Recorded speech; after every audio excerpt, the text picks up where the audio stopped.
TRS party నాయకత్వం గత కొన్ని రోజులుగా సోషల్ మీడియా ద్వారా ఈ కాంగ్రెస్ ప్రభుత్వం ఏం చేయట్లేదు,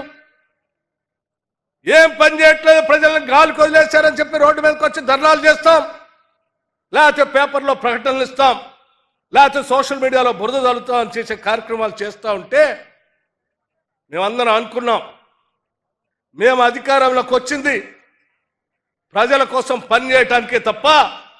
పని చేయకుండా వాళ్ళలాగా ప్రచార కార్యక్రమాలు చేసుకోవటానికి రాలేదు. మేము అధికారంలోకి వచ్చిన దగ్గర నుంచి ముఖ్యమంత్రి రేవంత్ రెడ్డి గారితో పాటు